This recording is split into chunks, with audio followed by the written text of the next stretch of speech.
Thanks, Dr. Lu Wang, and fantastic Beyond Expo again. Really, the sixth edition? Yeah, sixth edition. Yeah, thanks for coming. Yeah, this is my second time coming. I mean, I was here last year as well.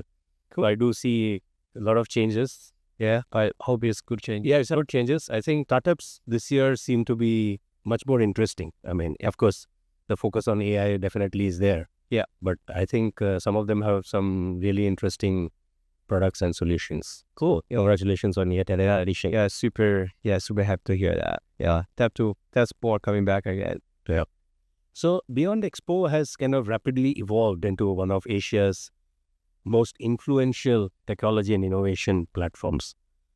When you first conceptualized the event 6 years ago, or maybe before that, what gap did you believe existed in the global innovation ecosystem, particularly with respect to Asia, that you wanted to kind of, overcome, and where do you think has your vision reached? Yeah, because I think we had ideas back to 2019 or actually right before the COVID. So the reason we started all these, actually a couple of reasons. And the first of all, if you look at all the big tech events, right? CES in Las Vegas, like Viva Tech in France, MWC in Barcelona.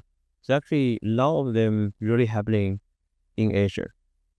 But I think everybody can tell is we see more and more tech innovation come from Asia. China, Japan, Korea, India, Southeast Asia, huge market potential as well. But nothing really happened here. So also, if you look at the Asia market, we say I think it makes totally sense. The Asian market needs something, basically one big platform can get everybody together into the same party, then share the trends. But actually, it's not that easy at all, because the Asian market, I think, actually is also quite fragmented.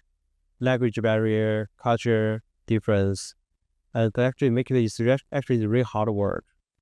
So, but we do think the Asian tech ecosystem needs to be more recognized by the global industry. There's so much happening here, so many fascinating founder stories. There's so much innovation, and also truly innovative ideas or products, coming from Asia now. So that's why we decided to do this at the platform. Hopefully, we can showcase the best of Asia. You're right, because I was at the CES earlier this year. And even when you see these, you name some of these global innovation platforms, but obviously the maximum number of participants there, or technology that is coming in, is all coming from Asia. You go to CES, it is at China, Korea, Japan. They are the ones who kind of dominate in terms of the technology which is there. So obviously, so what you're saying is perfectly right there. So where do you think, are the global companies taking interest now in terms of coming to Beyond Expo, looking at the startups here, or have the startups been able to internationalize, go overseas? Yeah, I think this is something we're working so hard on that. I don't think we are getting there yet. I think it's still working on that, because we don't really want to it's no way we can sort of replace CES. CES has been running for so many years. So definitely the mass scale global events, everybody should go there. So we think for us is 6th edition, 5 years old. Considering the first 3 years, we did that during COVID, so it's still pretty young. So yeah, I think but what we are really happy for this year is we not only see so many Chinese tech companies there, we also see we're getting more and more international media gathering here. We have delegation from Korea, from Japan, from Middle East, Brazil. So yeah, I think it's we are happy. I think we are in progress. Every year we grow, we have more international influence, and also maybe it's even more important for us, because you just mentioned CES is there's so many Asian or Chinese tech company there. What we want to be differentiate from that is, if you come here, you can not only see the products, which maybe you can also see them as CES, hope here maybe you can see more startups which they were not able to go to see it because the long travel very costly. But secondly, also maybe even more important is hopefully the people come here, they can not only see the product, but they are able to catch up with the founders and then discuss their stories. I hope they can help them in the global stage. Because if you see at CES, of course you know the products, but I don't think the founders will be there. I don't think the international media, they know the stories. But here is we really want to kind of promote the Asian founders because their story is just so fascinating, but still not that many people know that. So this is something we are working on as well. This year's theme being, digital to physical as far as AI is concerned. So from your perspective, which sectors or applications do you believe will most dramatically demonstrate this digital to physical transition over the next few years? I think AI is going to dominate everything. The reason we put the digital to physical at the sale for this year, because, well, I think that especially on the physical side, I think that's what Asia is strong at, or China or Great Bay Area is strong at. As you can see, so many robots running there.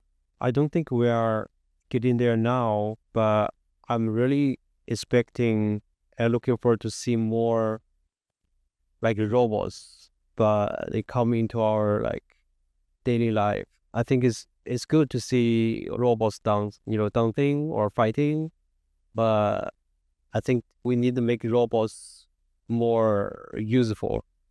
They can do like real work for consumers. So I think that it's not there yet, but hopefully I really want to see more AI application or hardware or robots for the environment of for the families, for like kind of normal consumers. So at Beyond Expo this year, there's a strong integration of startups, investors, corporates, even to some extent, even policymakers as well. So according to you, how important is this ecosystem approach in accelerating innovation and commercialization of startups in Asia? I think we are trying to bring everyone from ecosystem here because I think especially for startups, I think from their perspective, they need all sorts of help. They need a mature ecosystem to help them to grow up faster, which, as you said, to do with the policy, right? Like AI, the regulation, which what to do with the fundings, right? I think the building robots need a lot of capital. Also to do with the media. As I said, I think if the only Asian startup company they want to be global, we need more international media to talk about it. And also, of course, the funding as well. Just feel like we see so many China tech companies want to be global, right? And they need more media coverage. They need more funding from, outside China. And also, that's why we bring all the different stakeholders in the ecosystem together. So basically, I think it's an ecosystem work. So this is something we are working on. Also, one other thing I noticed this year is that there are, I think, many more startups in the area of climate tech and sustainability participating. So how do you see the role of, Beyond Expo evolving in terms of supporting this broader ecosystem as far as transition to, energy transition, mobility, smart cities is concerned? Yeah, I think since the very beginning, we really want to have more either corporates or companies working on those sectors because, to me, also to us, is, hardware is just code hardware, but we need the technology used for the societies. I think if you look at we have the summit called SheTech Summit. I really like the theme because it said the SheTech is AI for good.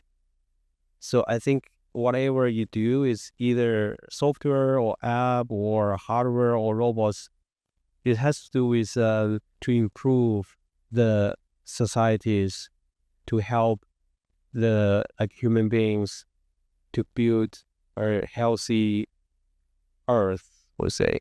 So I think if the robots it just dance, it's maybe just really good to watch, but make you no use. So I think everything has to do with sustainabilities.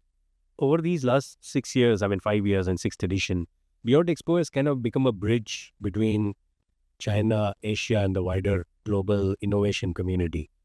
So in today's times where, there's so much of geopolitical and economic tensions around, what role do you think platforms like Beyond Expo play in fostering this kind of cross-border collaboration? And what are your plans going forward?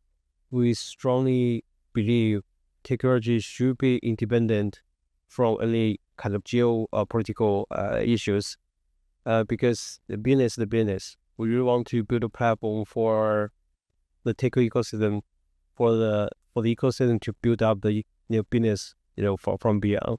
So I think for us, our goal is we want to be more and more truly international, which means we really want to build a party for Asia. I think probably the biggest achievement for this year is, as I mentioned, we have delegation from Japan, from Korea, from Brazil, even the Middle East.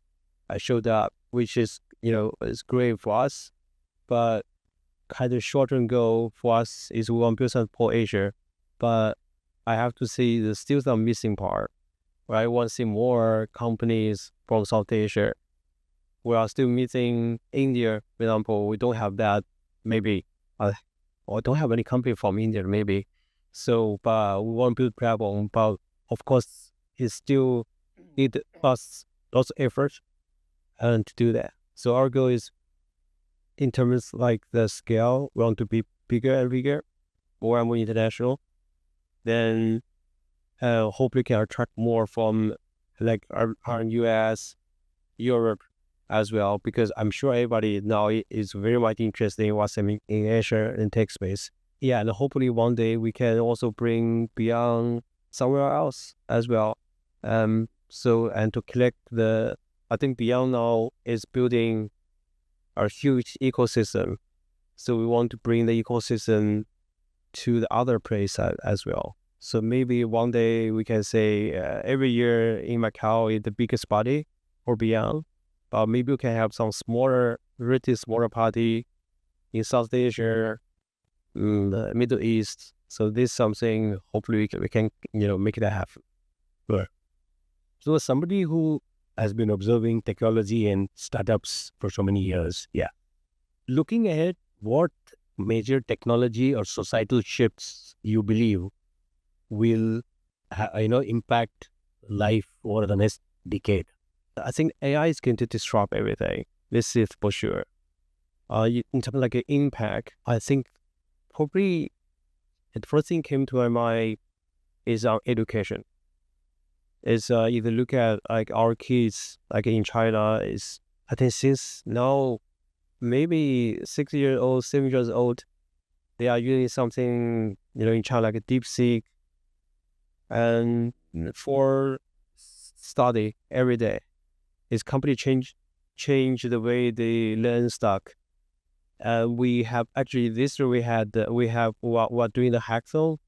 We have over 400 developers, hackers there. The youngest one is only 9 years old.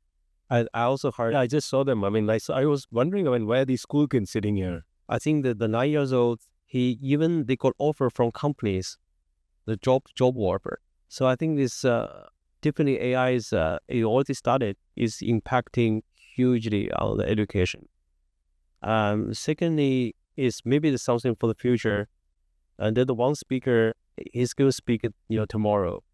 What he's working on is on digital AI. He's working on it's sort of like to my understanding like language model. But the funny part is they are using his technology. They can translate human voice to the dog language.